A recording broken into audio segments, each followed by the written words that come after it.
talk about program that shoots or that is designed to talk about issues concerning Christian and societal issues in the Ghanaian society. Tonight, we are going to talk about the red flags and green lights in our relationships.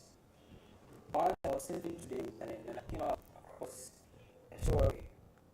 A lady who is a believer shared a story on Facebook, and she's a church goer. She sits in the church, and she saw a nice gentleman in the church who sings as well, who plays, and later became their youth president. Now, this lady, so they just want to be someone who ticks all the boxes. And so I would say that she forced herself on the gentleman, and they later helped marry. But at the end of the day, or about 6 months' time, she realized that the guy wasn't the person she really wanted to date. When it comes to emotional attachments, support, and all that, the guy was focused on being short. So she wanted to go out, she wanted to sign for divorce 6 months after their marriage. Sorry. So tonight, we have here with me in the studio Miss Joyce Tracy, who is a marriage counselor. I also have friends Achabob Simano and then Nanaju Agrifin. The question now is, what is red flag? What is green light? And how do we spot them before it's late? What is red flag? What is green light? And how do we spot them before it's late? And I'll begin with Mrs. Joyce Chumesi.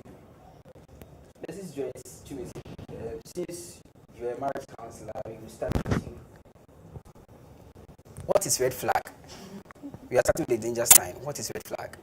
Thank you. I was hoping you would start with me. I want to hear what you say.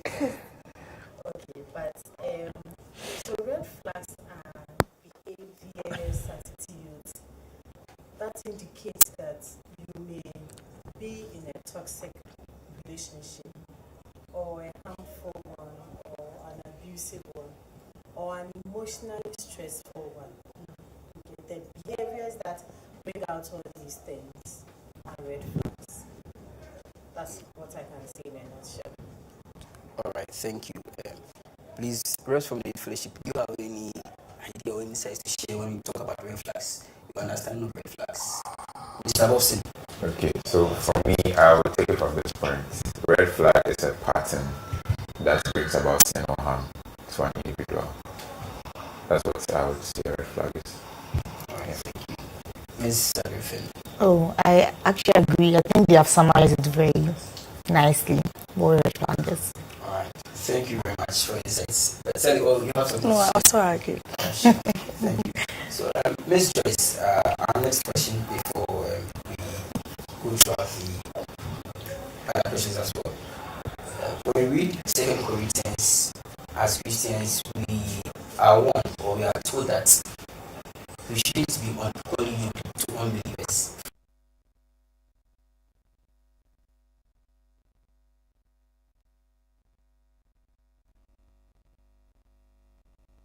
Christians can or are unequally yoked, and how? Yes, in as much as that verse is actually talking about you not being equally yoked with a believer and an unbeliever not being equally yoked. You could also have believers who are unequally yoked, okay, and because they don't have the same spiritual or moral aptitude, if I could put it like that. So, if you have two Christians, two separate different levels of spiritual maturity, it could be unequal in the relationship. So one is always shabala baba, and the other is whispering and is complaining. You are making noise, you are not sleeping, what. It can be a problem. You are both Christians.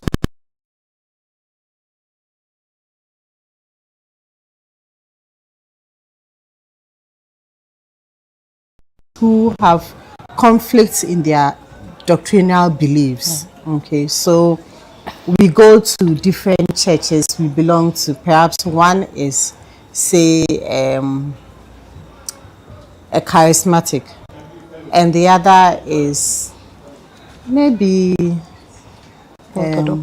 Orthodox, maybe Orthodox, okay, or different churches, okay, different churches, and they have different doctrines.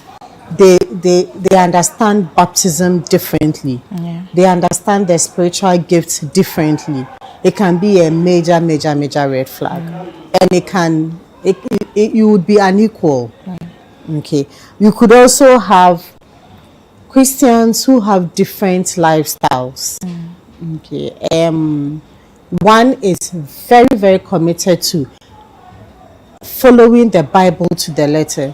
The other two is quite liberal and would listen to the world and listen to the Bible and try to find a middle way.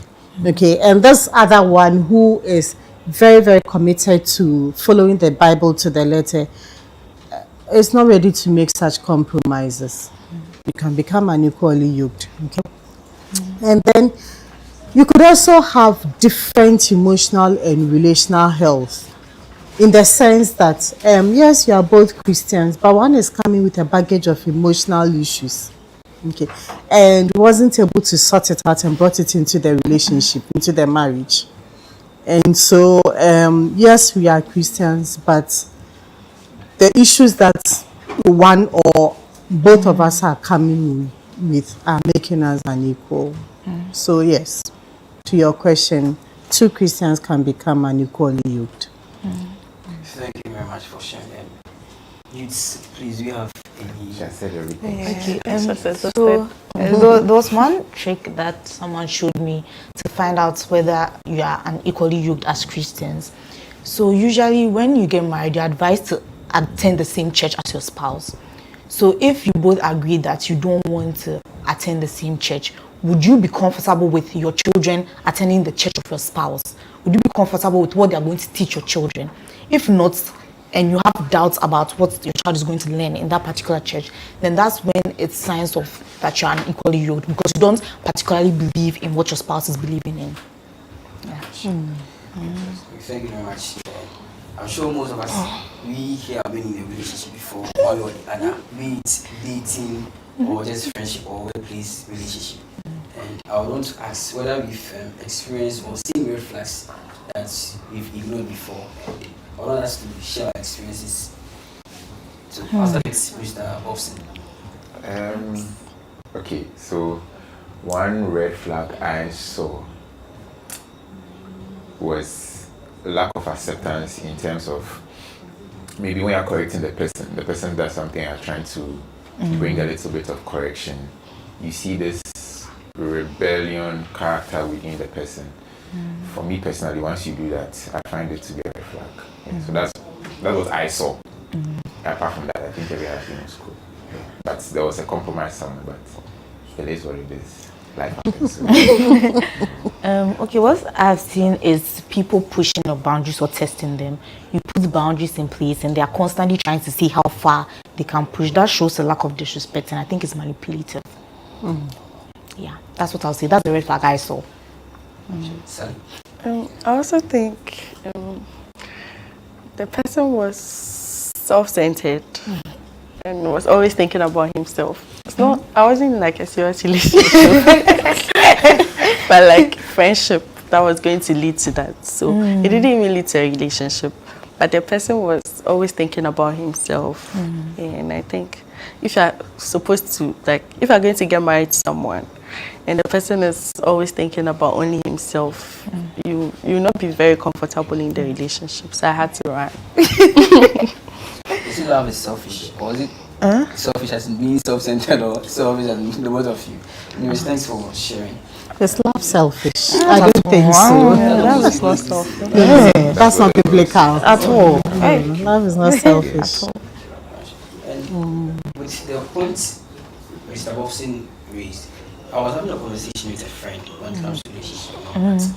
And then he was advising me that if I get any lady, I show interest in any lady, and then I begin to, I started talking stage with her, and then she tells me that accepts me for who I am, I should run away. It's a big red flag. Very big. In the sense that people who tell you to accept them the way they are not ready to change, are not ready to improve themselves. So if I come across a lady who has that mentality, I should just run away.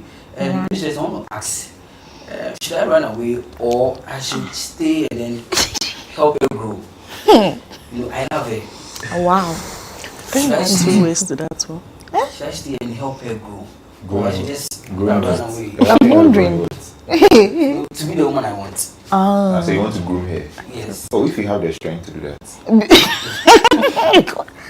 come go ahead. If you don't have the strength to run When away. another is She trying said to it means You should accept her as she is.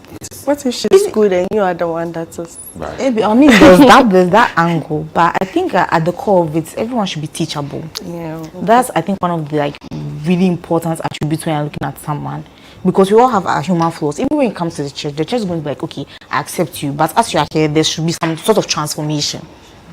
So if, like, even the church is expecting that now relationship, they should accept you. I think it's a red flag. One. It's interesting to well, so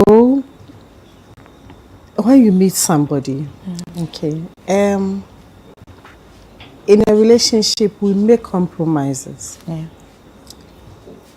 Nobody is perfect. Okay, nobody is perfect. We are all coming with our insecurities, imperfections, and all that. Nobody is perfect. There are some things that you cannot live with for the rest of your life. Okay. And the person says you should accept. You cannot accept. So if the person is not ready to change, it's better to break a relationship than to break a marriage. Okay. On the other hand, as Sally asked, are you the problem? Yeah.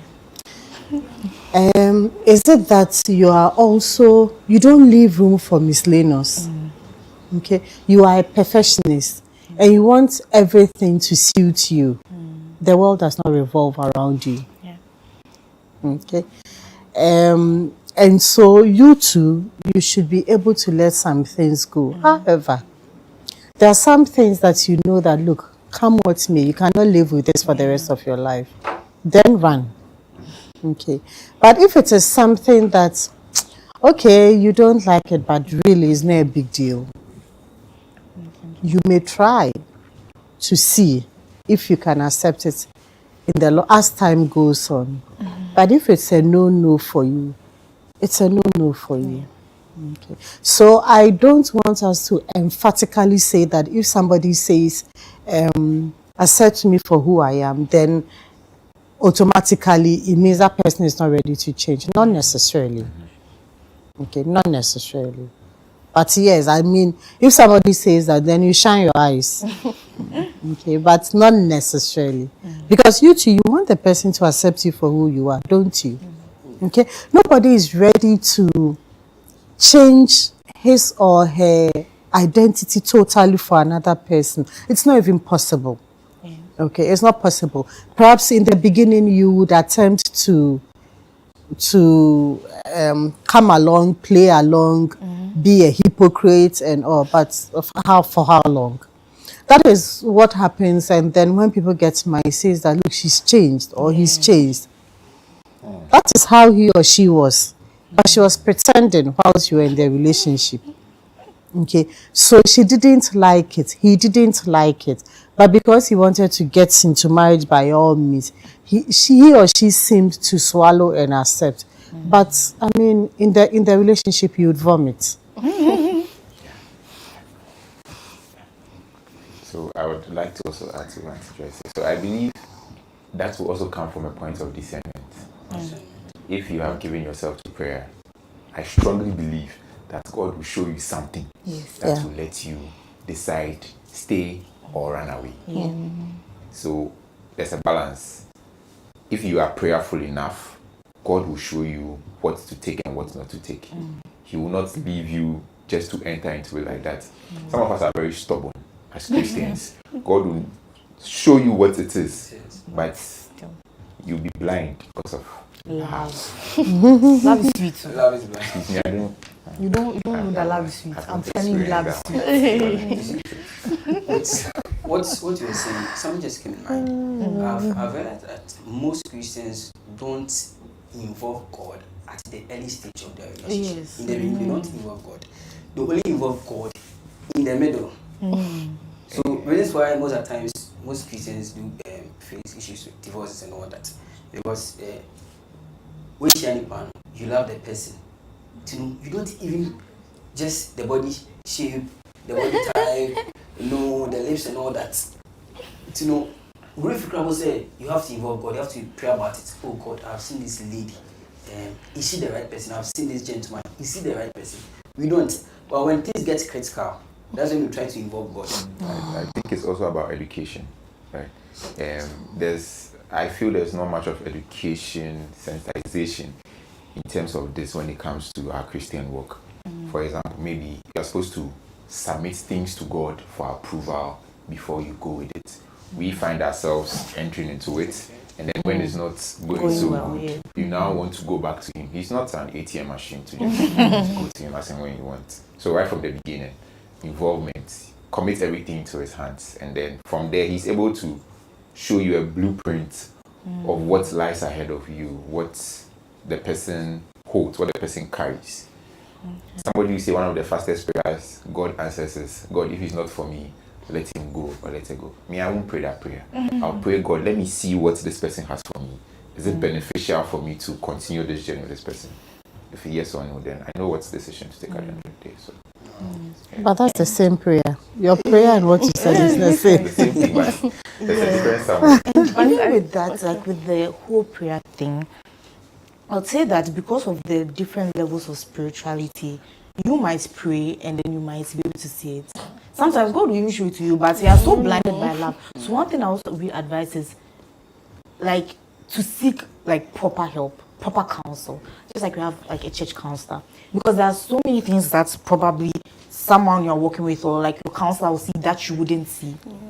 And usually like, okay, now they are sitting next to you, they are pointing it out to you verbatim that I've seen this, I've seen that, I don't think that is going to work. So I think that one too is very, very important. Who you are working with, who are your friends, would they be able to tell you that I've seen this characteristic in the person, I don't think that it's right. Who do you submit to? If there's no one you submit to, that's another question. But yeah, I think that one too is very important. Who you bring into your life when you start a relationship to help with that. Yeah. I also think that when you pray, you have to wait on God. You don't have to rush. Yes. Because most of the time when we pray, we feel like if the person is not going, then it means God has approved. But I think we really have to wait on God. Yeah, because God doesn't always. His timing is different from ours. So we always have to wait. So let's talk you waited. Question. The talk you waited. But sometimes you pray and wait, the answer will not be coming. So you still have to It's So not now when you seek counsel, cancel. Why are you in a rush? So if you say the answer is not coming, what do you mean? Because sometimes God will not come and tell you yes. The person to me. I love this person. I want to settle with this person. Why are you in a rush? You go to Akria Mountains and then still no revelation about the person, no answer. So I also think, in as much as it's very possible, very, very possible for God to show you this is the person. For me, as a growing guy, I think it is up to you to submit someone to God for approval. He who finds a wife finds a good thing and receives favor from the God. That is there. And there's a place where God comes where a prudent wife is given by God. Right? So I believe there are two angles to it. But for a guy, you know what you want. Once you know what you want, you go for it. You see that maybe you see that this person is not teachable. You don't like it. You move. There are plenty of fishes in the sea. I don't see why most of the fish are for you. I don't see why this generation is so bent on. I mean, yeah, it's good to fight for love, but if the love you are fighting for is not beneficial to you, please. That is just my own little. Move on. I agree with you. Thank you Actually. very much. Move on. Like there are so many ladies, good Christian ladies around. Yes. You are We have a going lot to- I mean, in Trinity I've United been- Church. A lot. I think sometimes we are just carried away by like the way the person looks and things like that. We don't It's really- the looks. especially the guys. Like they We are don't carried away. Yes. But even with that, that's so important. You can't marry someone you're not attracted to. That's important. I think, a lot of people don't talk about it, but it's important. That's the face you're going to be waking up to for the rest of your life. You're not attracted to the person you marry. necessary, but It's you very don't, always, necessary. you don't have to always look at just her body. Oh yeah, definitely. The values have to align. Yeah.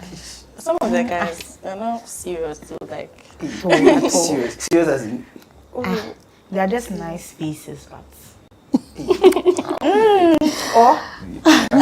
I'm the only. Yeah, it's true. I mean, I agree with Nanajo. The physical attraction must be there. I mean, but it's not the only. Beyond that, then what? Yes, the values. Okay, I wasn't like this when I got married. I mean, it will change. When you give birth, your tummy may become big. Oh. I mean, you may put on weight. So the slim girl you saw Yeah. when she was in university and you got attracted to, and it's all about her slimness. Okay, now she's delivered and she's become big. So So, yeah. are you going to throw her away and go in for another slim person, or you are going to be with her and you're always looking at a slim girl who passes by? So yes, the physical attraction, because it's the physical attraction that would even make you go to her and even want to become friends and then start dating and all that. But beyond that, then what? Because charm can be charm can be deceitful. Yeah. Okay, it's not the fact that somebody is beautiful, somebody is nice, doesn't mean that the person has a good character. Yes. So yes, beyond the she's beautiful, what is there? You must begin to look at the character, the values, the beliefs of the person, the attitude. Okay, because this is the person you are going to live with for the rest of your life if you get married.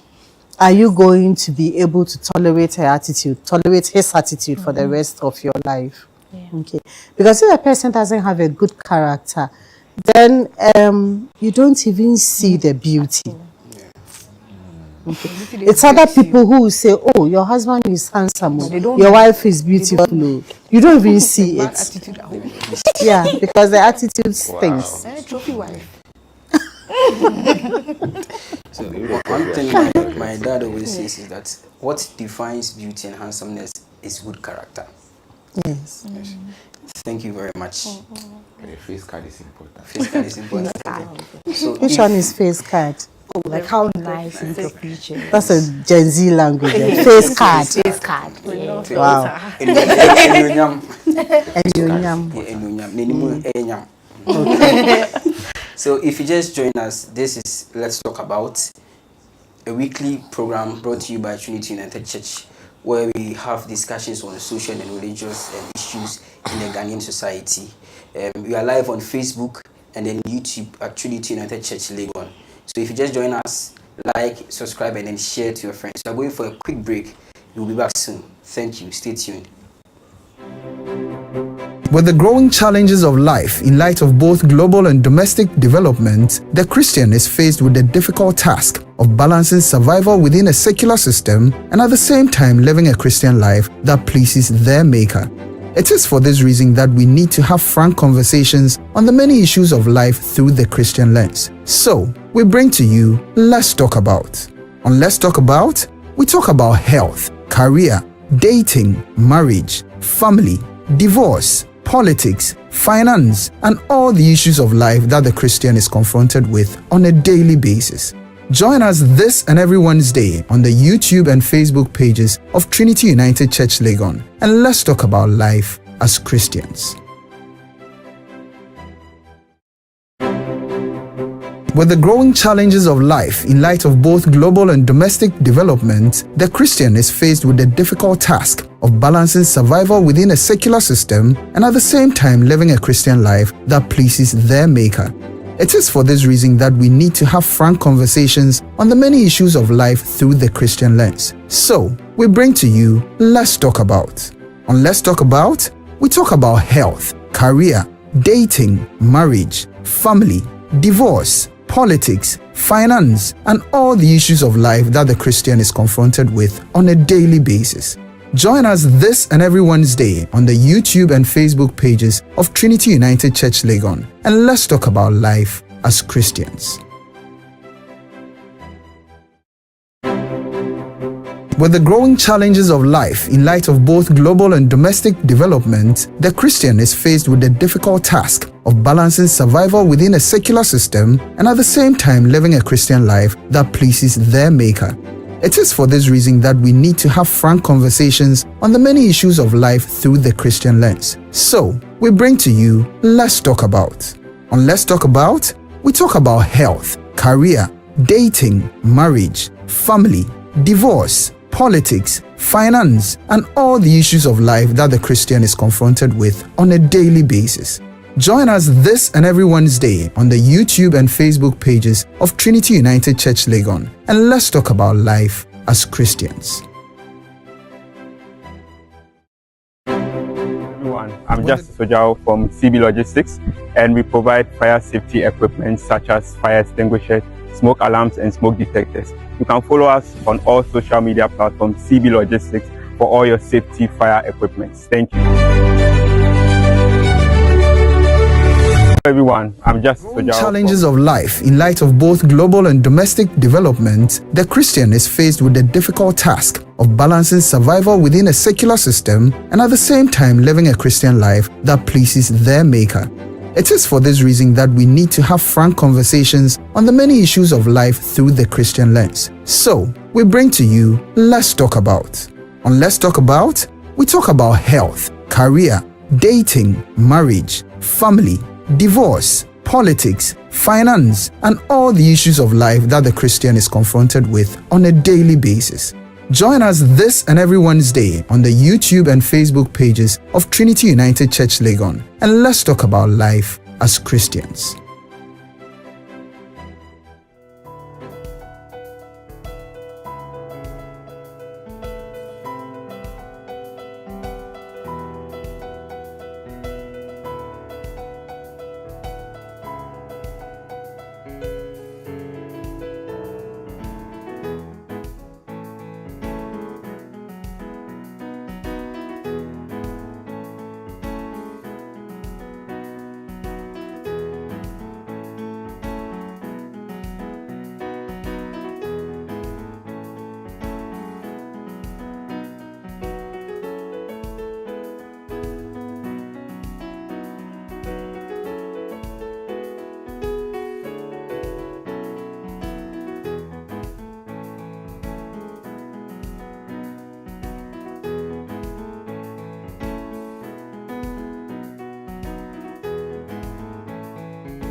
Welcome back again, viewers. Let me remind you that we are live on YouTube and Facebook at Trinity United Church Legon.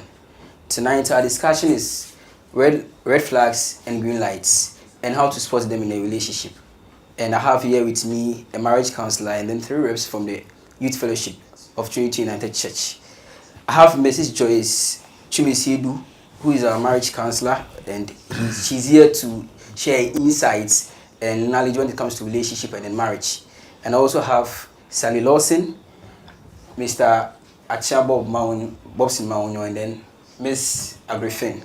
And they're also here to share their experiences as well as youths. And to move on, we'll be talking about green lights. Mrs. Joyce, when do you spot green lights, and then when do you feel it's okay to move on in a relationship? When do you spot green lights, and when do you feel it's okay to move on in a relationship? Move on as in get married, or move on as in yes. Now you can date? Yes. Which one Both is this? date and then get married. Okay. So some green flags are open communication. Okay, so this is somebody you can talk to. I mean, you don't have any fear that you'd be misunderstood, or the person will zone out, or I mean, somebody you can talk to openly. Okay. There's mutual respect. Once there's mutual respect, it means that the person doesn't just say anything to you. Okay, the person can't look at your face and give you a belittling comment. I mean, body shame you, or yes, or say something to embarrass you, or intentionally hurt you. The person is respectful towards you, and likewise you are also respectful towards the person. Okay, so there is mutual respect. That's a green flag. There's trust and honesty. No lying, no circumventing the truths, no you are not lying, you are not telling the truth. Okay, so there's trust, there's honesty. The person is honest. If the person did it, he will say, I did it. She will say, I did it. She would be ready to accept responsibility. Okay, so if you have somebody like that, you trust the person. I trust you, you trust me. That's a green flag. Okay. And then supportive behavior. The person wants to go all out to help you. Okay. It may not necessarily be monetary. We have, your generation, you have monetized relationship. Cash and carry. I think that it's very unfortunate, because if you let the cash go ahead of your judgment, it clouds the judgment. Yeah. So tomorrow, if he doesn't have money, then what? That is the end of it. If she doesn't have money, then what? Okay. But the person is ready to support you. Okay, the person knows you have exams. Oh, you need to do this photocopy. But you are hot, you have exams. And the person says, oh, I'll go and do the photocopy for you. Okay, just so that you save time and be able to learn. That's supportive behavior. So the person is always looking for ways to meet your needs. Again, I emphasize not necessarily financial. Okay, but we have several needs. It's not just money that can be a need. Somebody's time, you are low, you just want somebody to talk to, and the person is there for you to talk to the person. That's your need being met right there. Okay. A healthy conflict resolution. We are two different people, two individuals. Our minds are separate. We will think differently. The fact that we think differently can arise conflict. Because you are saying this and I'm also saying this. We are not agreeing. You are not in me and I'm not in you. Okay. But after we have disagreed, how do we resolve it? A healthy resolution. The person who is wrong does not find a problem in saying, look, I'm sorry, I was wrong. If there's a lot of I'm sorry, I forgive you, that's a green flag. Okay. And we move on. It is not about accumulating grievances. So you did this to me, and then I pack it. There's a box somewhere in my brain that I pack grievances. Okay, so I would think we have moved on, and then sometime later you go into that box and you bring it up. Okay, the ability to forgive and let go, actually let go, is a big green flag. Okay, shared values and goals. So we believe in the same thing. Okay, and that arises basically when we have the same Christian doctrines. Okay, we believe in the same Bible. I know there are some faiths that have some other things in the Bible that we don't have. Okay, so if you are married or you are going out with such a person, the person believes in something. The person calls him or herself a Christian, but they believe in something that you too, from your childhood, from Trinity Sunday School, you weren't taught that. So it's strange. Okay, you don't believe in the same thing. Okay, but if you believe in the same things, the goals, okay, we all want to go to school. We want to, this is the level we want to attain. We are able to talk about it, and we agree. This is the path we are charting. That's a green flag. Okay. Independence. The fact that I'm going out with you doesn't mean I cease to be Joyce. Okay? But because I'm going out with you, there are some things that I would let go. However, I do not cease to become my mother's daughter. I don't expect you to cease to become your father's son. Okay? You don't become somebody else because you are going out with this girl. Somebody else because you are going out with this boy. Okay? We have our independence. You are not tying me down. No. So, all your friends, stop talking to them. Your family members, let them be afar. It's only me. It is only what I say, controlling behavior. A big red flag. That's a big red flag. One. But if the person allows you to be yourself, okay, the person appreciates you. So that is why I was saying that the fact that somebody has said that, take me for who I am, it is not necessarily a red flag, okay? Because if you love the person, you should be able to take the person as the person is. Look, Sally cannot become tall because of you. Oh. This is her. This is her. Okay, this is what you saw and you like. Then all of a sudden, you want Sally to be wearing mini skirts. It's not her. She doesn't dress like that. Okay, she's a Christian lady. But you are saying that, no, as for you, once I'm going out with you, your dresses must be micro, mini, and all that. So then Sally's mother sees her and doesn't even recognize her as her daughter. The daughter has changed because she's going out with this boy. Okay, but if you let me maintain my independence, I'll let you maintain your independence, okay? That's a green flag, okay? And there's equality. And I don't mean equality in the sense that me and you, we are the same. No, but it's a partnership. Okay, I'm going out with you, I'm married to you. It's not a servant-master relationship. No. If I'm married to you, then me as the woman, I am your helpmate. I am not your servant. I'm not the underdog. I am not the doormat. It is not, you are not, whatever you say is sacrosanct. No.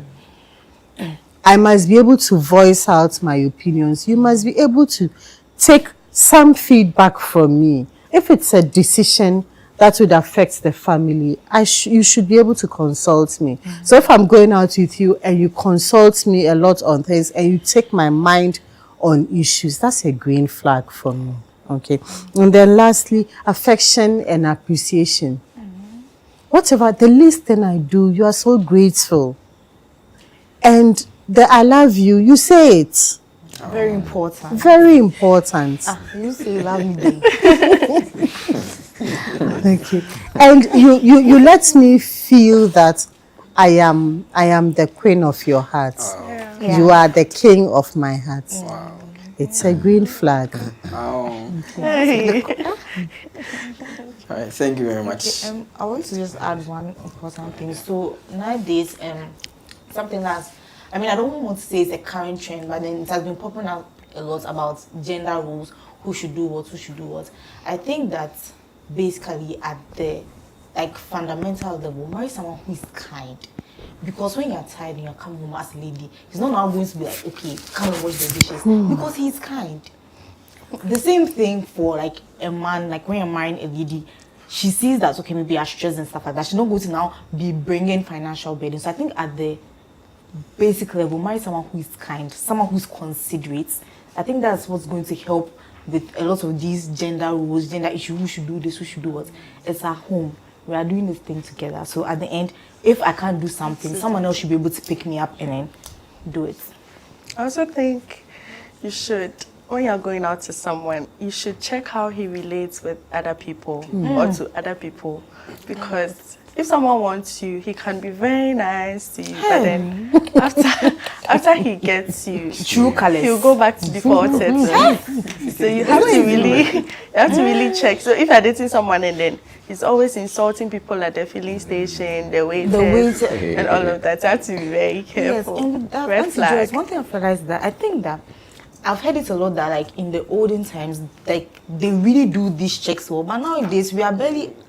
If you can't even go and look for his primary teacher and ask how he is, his JHS mate, it's very, very important because nowadays we are living it. He's going to be nice to you, but what are his friends saying? It's important so because that's the person you're going to spend like 50 years of your life. You have to do the proper checks because people can pretend. They're acting. The Nollywood movies we have been watching, they act very well. So you have to do your proper checks and I also balances. think how the person relates with his or her family also matters. Because if, let's say, you ask the person for help, and then the person is able to help you, let's say, a scenario, you want 100 cedis from your guy, and then you are talking to the person, and then the person also gets a phone call. The person is having around 500 cedis, and it's a phone call from the mom. The mom also wants 100 cedis, but then he tells the mom that Oniska, but then he's able to give you the 100 cedis. You should also think about this thing because it's a red flag for me. Because if that person can do that to the mom, when later on, when he marries you, Even that one couple, there are angles to it because you don't really know the relationship with the mom, why he's not giving the money. But he's shouting at his mother. What makes you think he will shout at you? Yeah. Good. Or disrespect your parents. Good. Good experience. Thank you for your contributions. We have one question from one of our viewers, Ella. So, I'm personally of the view that God is not interested in forcing or choosing a partner for a child of God. God desires to choose a partner with you. So as rightly said, we must take it to the Lord in prayer. Having the right person does not take the hard work out of a relationship or marriage.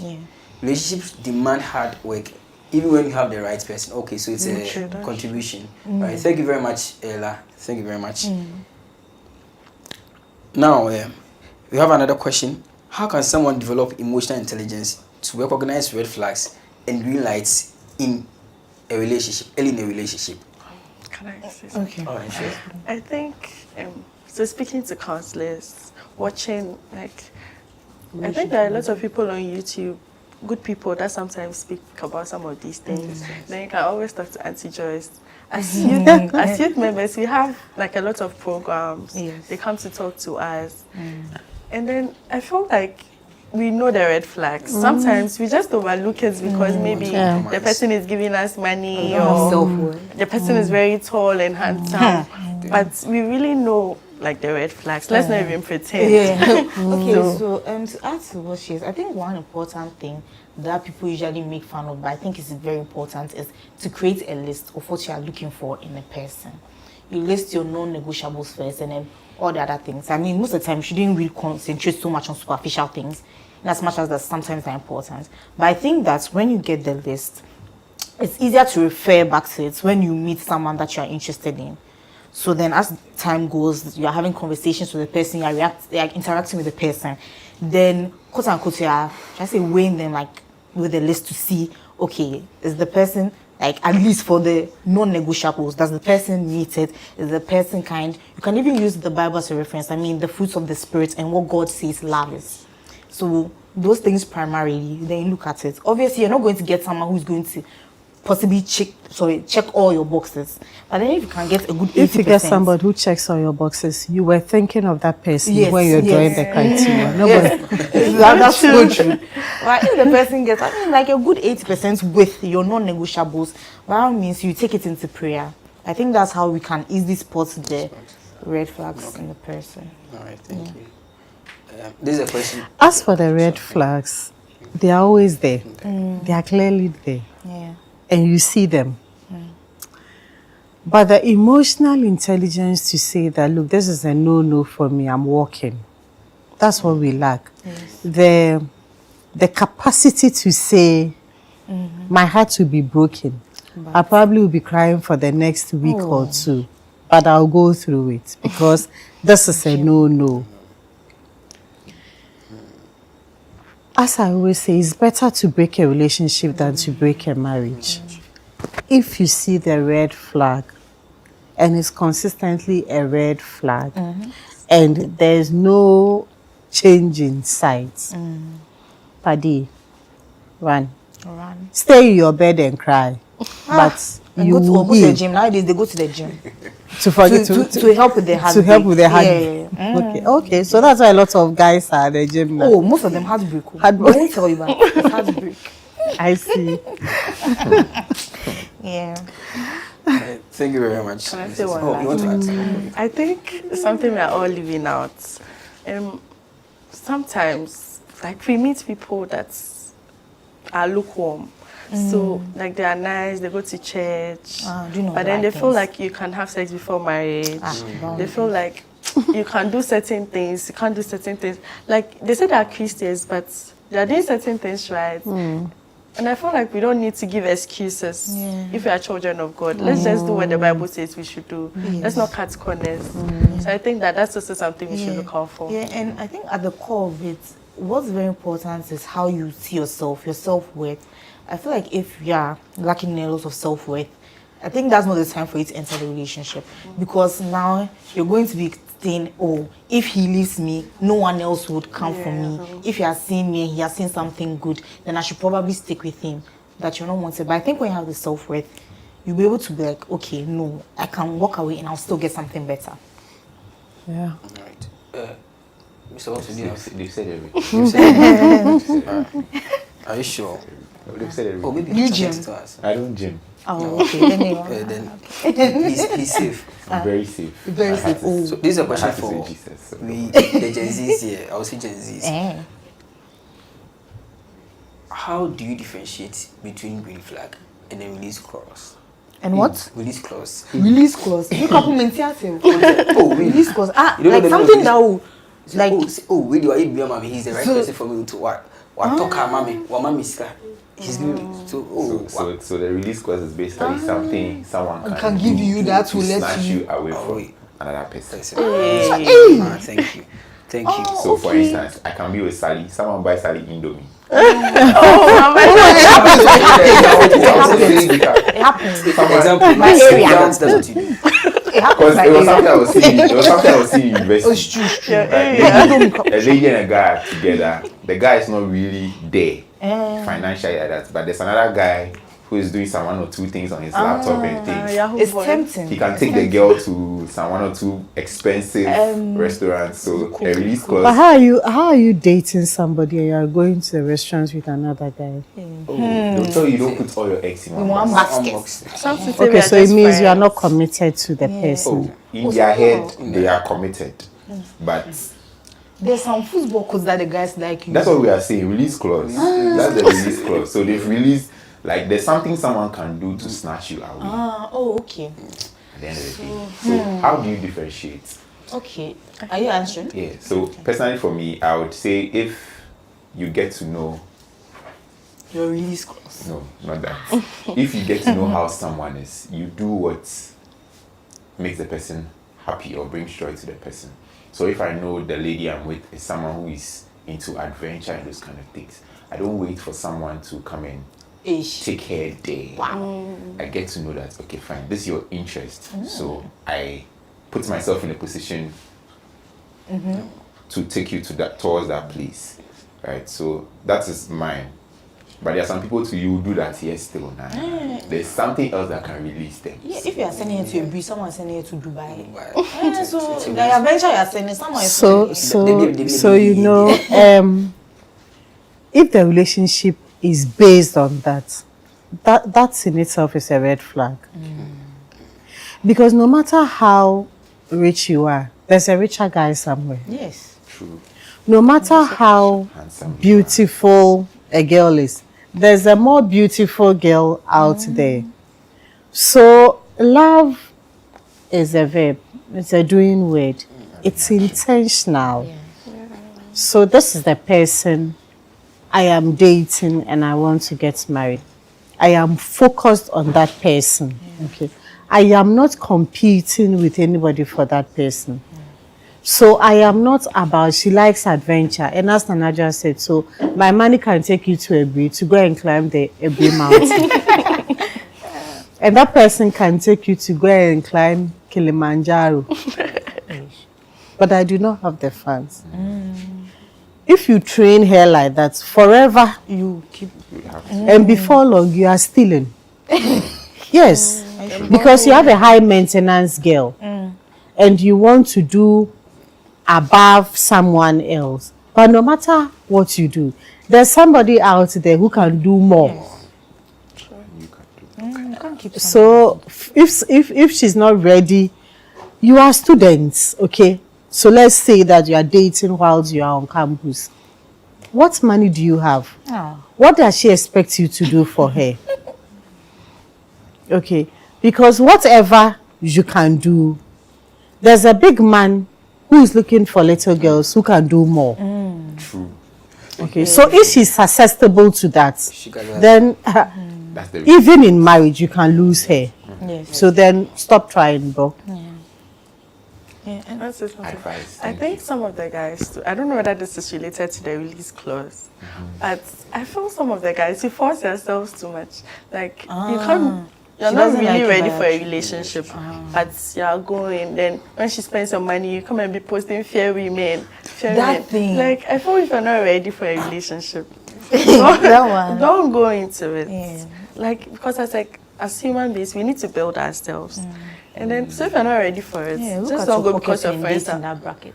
Yes. Look at your pocket. Yeah. Because What's the alignment between dating and pockets? So I want to understand. Some of them What's the they- alignment? they I like, also so, want to understand, like, I'm genuinely So, interested. because like you mentioned at the start, dating has become like very monetized and But why? Why should it be? Okay, so let's calm down to Christian. We are Christians, okay? So we are talking in terms of Christianity. Why are you dating a boy and the boy has to take over has to be responsible for you? Your parents were looking after you, right? Or whoever was looking after you was looking after you. Why do you get a boyfriend and then all of a sudden the person becomes a leper? In their own language, they are trying to get to know if he's a kind person. No. If he can support, Kindness, if he can kindness is not all about finances. that's what most guys, you people go for Yeah, it. but men then also always trying to impress if you don't give and I that want person us something, to you I can want us appreciate. to establish Yeah. that we have different needs. It's not just financial that is a Don't need. go for a slave queen. You know? So if you get somebody who can give you money but totally abandons you, the person is not meeting your emotional need. Okay. But finance, so you have married women who are at home. They have everything. The poshest of houses, everything. House helps, everything. When you go to the home, it's like you are in a hotel. And she's sitting in the midst of the luxury and she's crying. Because her husband is nowhere to be found.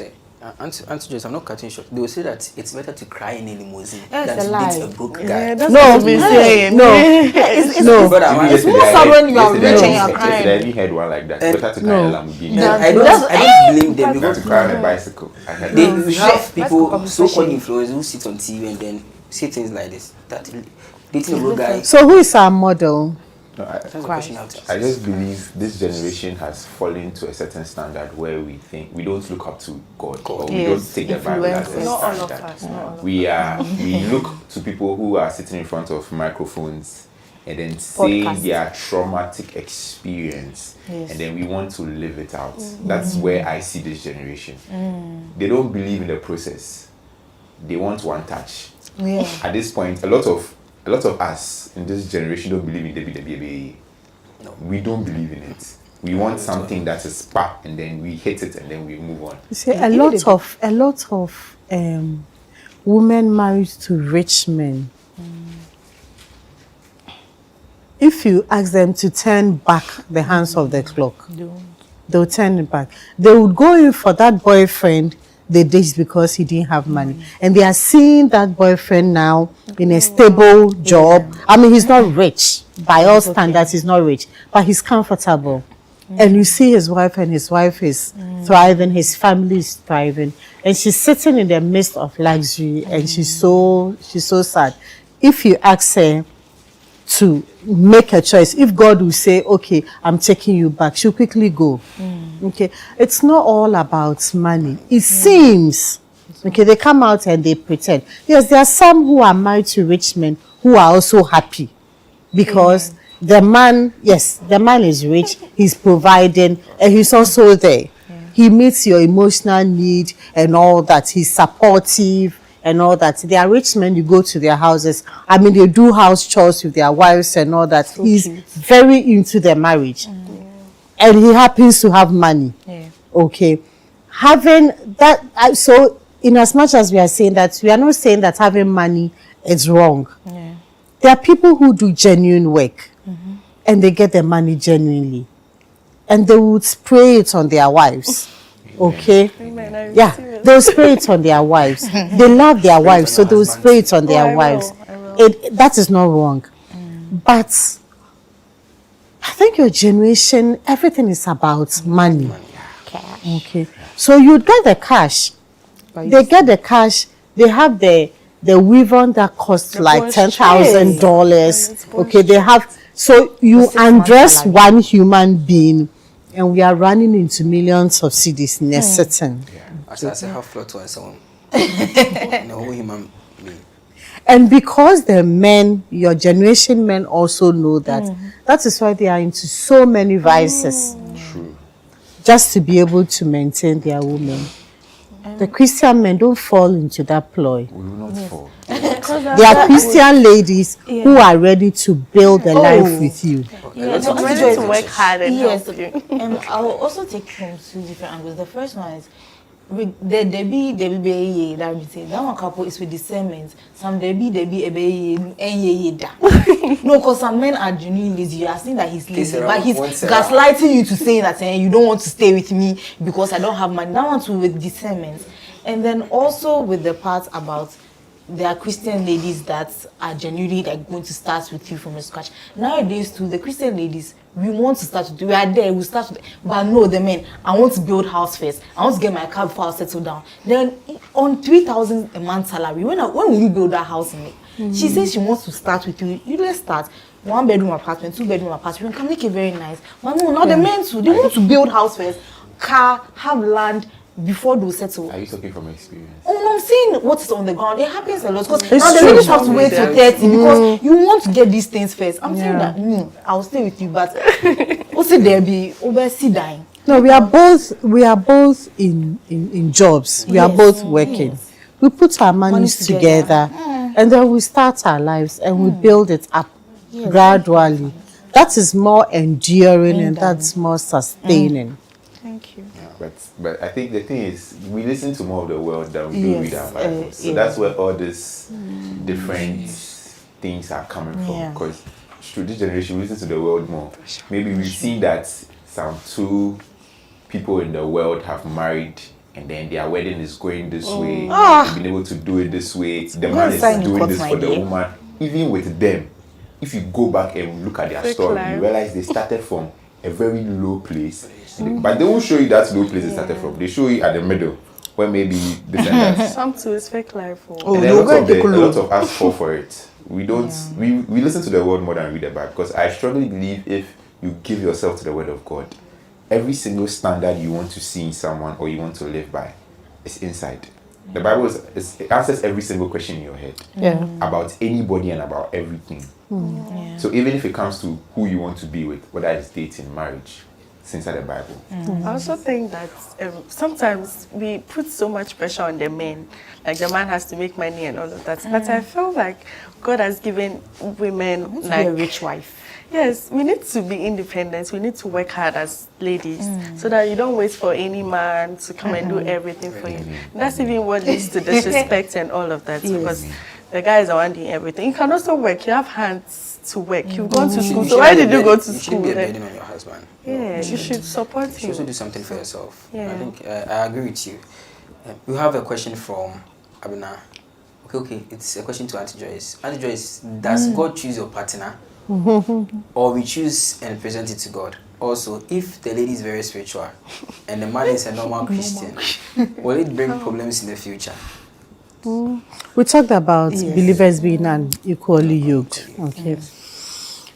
But the beauty of genuine love is that you want to see the best in the other person. So you have the patience, you have the perseverance to wait it out.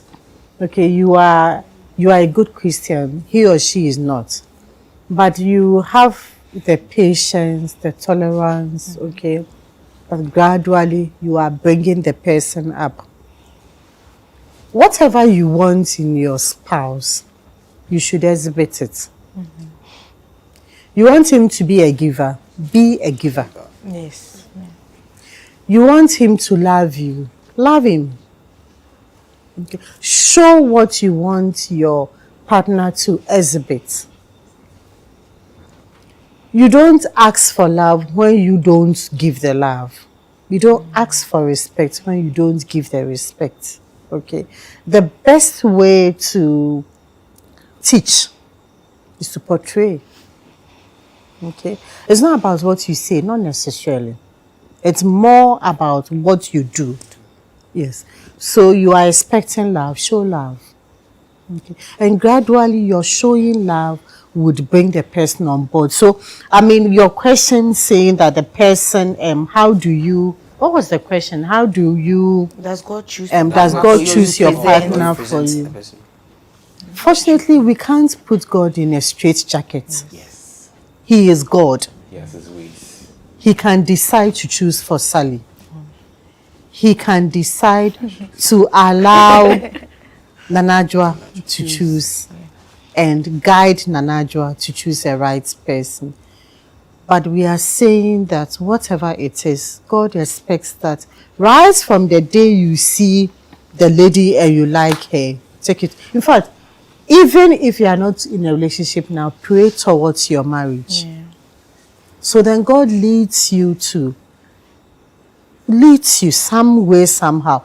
And everybody may have a different story.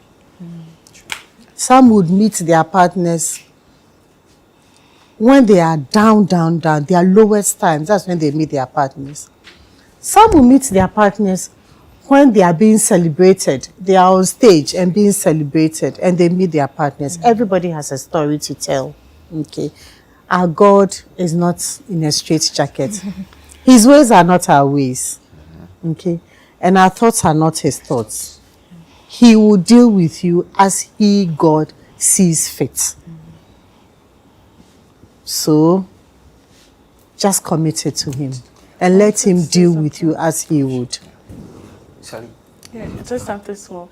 I think that the issue with God choosing for you or not, there are also basic things that is in the Bible that we can look at.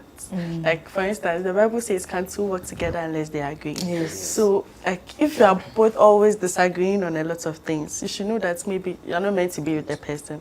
Maybe you're going to church, the person is complaining. Like, all of that, you should just know that these are basic things you have to look at. Yeah. Right, sure. We'll take one last question from our viewers. Okay, so this is a question from Selena. Great discussion. Can we touch on boundaries? How they relate to the opposite sex? Even if they have no ill intentions, where should we draw the line? So this thing, I would say speak up. If your colleagues or your friends say a joke that maybe is body shame or something, immediately we say clock it. Clock it immediately. Speak about it. I know that sometimes it's hard because, especially when it's with boundaries with ladies and men, I see it a lot. Like maybe they will say a sexual joke or something, and then it's like if you talk about it, they view in a certain light that, oh, this is how she is and we can't play with you and things like that. If you find it very disrespectful, immediately talk about it, because the more like you keep quiet about it, the more you are going to let them know, okay, we can talk about it, like it's something that you find funny. So I think that immediately talk about it. Obviously there are ways to go about it, because you can still be very firm, but not necessarily like rude about it. So you're telling them that, okay, no, I'm firm about it. Like we can still be friends, we can still joke about a lot of things, but this is where I draw the line, and you stick to it. They are going to keep testing your boundaries. It happens all the time, but with every time it comes up, I think that you should talk about it immediately. Yeah. No, go ahead. So, Yeah, go ahead. I also think I'm coming to talk from a perspective of being a guy, right? A lot of us in this generation as guys think we don't need boundaries. We can do whatever we want. Yeah. And I used to be like that. Oh, we thank God. So I learned the attitude of having boundaries, right? Because I came to understand that when you have boundaries, there's a lot of discipline that comes into your life. You don't give yourself to a lot of unnecessary things, right? We as I said, we listen to the world more than we read the Bible. Because when you read the Bible, you realize that as a man, especially in the book of Ephesians, Timothy, like you realize that as a man, you should have certain boundaries. You should learn how to hold yourself, self-control most especially. Because once you're able to control yourself, you find out that you solve 99% of your troubles as a man. That's where your boundaries come in. How you talk to people. Also, you should understand that as a guy, you've been created to serve. So you act from that point of view. You don't just sit there and then just be doing anything anyhow. That's what we do. That's what a lot of guys in this generation do. With the bro code thing, we tell ourselves that, okay, sure, if this has happened, you can't do this with this, like that kind of thing, Sam. But I have come to understand that in as much as some of the bro codes are, you can say fine, it makes sense, but truly as a Christian, it doesn't really make sense. We just find ourselves going with the flow of all that thing. So I strongly believe that even as a guy, you should have boundaries. You know what to say to a lady and what not to say to her, how to treat a lady and how not to treat her, and all those things. And you shouldn't give yourself to everything a woman introduces you to. Yes. For example, this one might sound somewhere. Oh, chicken. I don't think it's every lady you should be hugging as a guy. There should be some boundaries. Pentecostal hug. Shake the person, even if it's physically, and They hug you tight too. that kind of thing. You see, some people would hug you and take advantage and do some things to you and all kind of things. Then the funny thing is, you see the next thing you see that You're not waiting at I CCTV. hug this girl today, or like that kind of thing, right? So I believe as a guy growing, as a young man that's growing, you should have boundaries. Yes. It solves almost 99% of your problems. So Auntie Joyce. It's interesting listening to I'm enjoying this conversation. Don't compromise on your Christian values. Yes. No, don't. Don't compromise. At work, people know that one of my cardinal values is respect. And I keep telling everybody that, look, I'm a Kuyapim. Respect is my cardinal value. You cross that line, you see the other side of me. I cannot tolerate disrespectful persons, no matter your level. My boss knows it, that he needs to, when he's instructing me to do something, he cannot fire the instruction in any language. He must be respectful. Okay? Respect is a value that I don't compromise on. So I also endeavor to respect. It will hurt me if I have disrespected somebody. I will lie down flat and apologize. Because I don't want to use the word, but the word is hate, disrespect. Okay. So if you have a value and you communicate it, you make it clear, that's a boundary you have set. And so everybody knows that they can talk to anybody anyhow, but Joyce, you can't talk to her anyhow. So when I come to talk to you, you refine what you are saying. Okay. That does not mean that I don't take negative feedback. Negative feedback is not insult.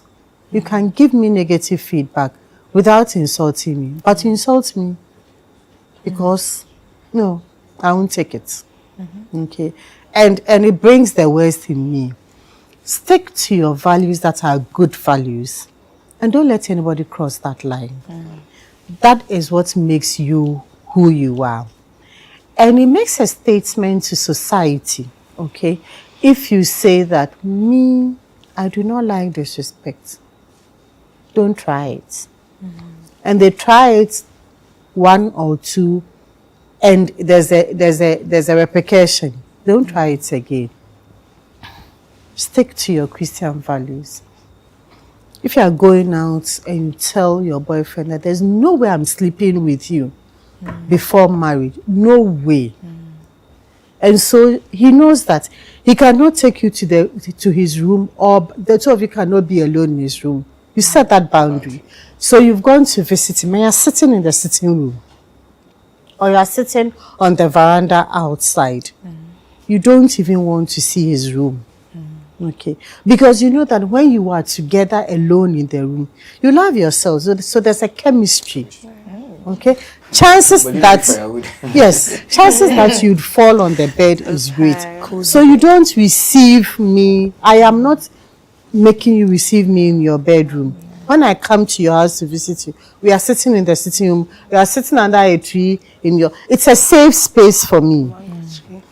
It's a safe space for me because I don't even want to push the boundary to see if I'll be able to say no when you are making moves. What if I'm not able to say no? And then we have sex, and then I have disappointed God because I had promised God that, look, my value is there's no premarital sex. So you don't put yourself in certain situations. That's the boundary we are talking about. Okay, I'm saying that I would support you. Okay, my boundary is, yes, I would support you, but you would not abuse me. You would not take advantage of me. Whilst I'm supporting you, you would not gaslight me. Set that boundary and make sure that you insist on that boundary. If you are a principled person, your relationship is governed by not just your heart, it's governed by your head. Okay, the heart does not think. The heart was not made to think. It's the head that was made to think. Don't go into a relationship with all your heart and leave your head behind. Especially for a lady, we are emotional beings. So if you go in with just your heart, that is when you are tolerating beating and you are going back. That is when you are tolerating gaslighting and you keep going back because he will change. Because you have gone in with your heart and have left your mind. But no, go in with your head. Let your head direct the flow of the relationship so that you take good decisions. And your relationship is a responsible Christian relationship. The heart doesn't think, it's the head that thinks. So go into your relationship with your head firmly screwed on. Thank you very much. All too soon, we've come to the end of today's edition of Let's Talk About. And we were joined by Mrs. Joyce Chumesiedu, who is a marriage counselor, and then reps from the Trinity United Church Youth Fellowship team. I have Sally Lawson, Achia Bobson Maunyo, and then Miss Agrifin. We take final words from our guests, and then we call it a day. Okay. So we start with Maunyo. Any final words for our viewers? I would say, seek ye first the kingdom of God, and all other things shall be added unto you. So God's reign in every decision you take is very paramount in your walk with Him, and you evaluate people by their fruits, that is their character. not the monetary things you see in them or the materialistic things you see in them. That is it. I think that is it for me. That's what I have to say. Yeah. Okay, so what I'll leave with is that as Christians, one of the important things that we also keep leaving out is how powerful our words are. You find a lot of people saying that, oh, men are trash, women are trash. Just pick your trash and go with it. I think that that's very wrong to say as a Christian. Because my husband is not trash, my son is not trash, the men in my life are not trash. So I'm not going to because God has made us royal, we are not going to get up our royal seat and then go into the bin looking for which trash is better. Because yes, the man is gold. Yes, there might be debts, there might be a lot of work that we do, but it's going to come out as good things. So I think we shouldn't be saying that when the world is saying things that men are scum, women are scum, we shouldn't say that because the important men are like same for the opposite. Yes. And please, we are not the Holy Spirit's assistants. We can't fix anybody. If there's something that you feel like that needs to be dealt with, you make sure that it is dealt with before you enter marriage. If there's going to be any fixing, you do it before because you can't change the person. Only the Holy Spirit can convince the person. Thank you. Sally.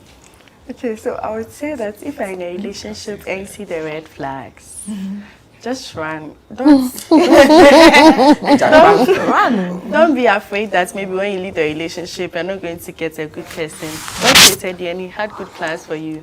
And then if you're also in a relationship, make sure you seek help. Yeah. Seek counsel if you need it and keep praying. That's what you can come to. Mrs. Joyce, your final words. Love is sweet. It's amazing. Love is sweet. Love is amazing. Love covers a multitude of sins. I mean, the Bible is all about love. Okay, so love was created by God.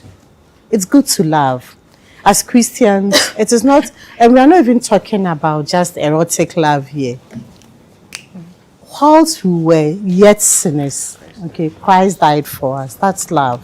Okay, so love is what God is expecting from us.